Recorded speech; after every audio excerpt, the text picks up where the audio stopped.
ভাইয়া,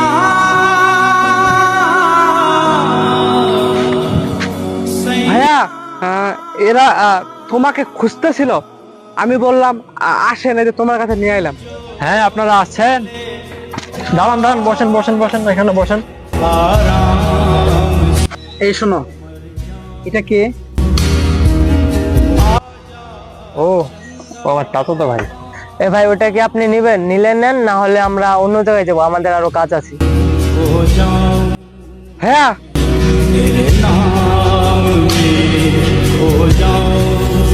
ভাইয়া ওই লোকগুলা খারাপ।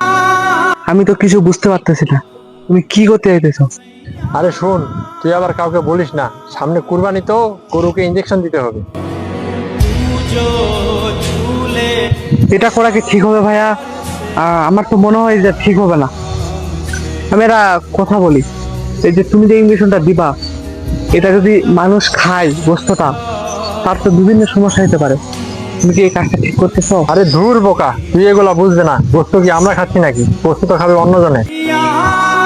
ছি ভাইয়া, ছি, আমি ভাবতে পারি তুমি এরকম করবা। গোস্তটা তুমি না খালে অন্য তো কেউ খাবে নাকি? তারা তো সমস্যা হবে। সামান্য কয়টা টাকার জন্য তুমি এরকম করবা? আর কয়টা পাবা? 5,000 10,000 টাকা বেশি পাবা, তাই বলে তুমি এভাবে করবা? এই তুই এগুলা বুঝবি না, যত বাড়ি যত, বিরক্ত করিস না।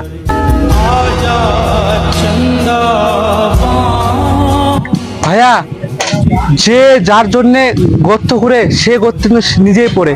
তো এসব কাজ করার আগে একটু ভেবে দেখি। আমি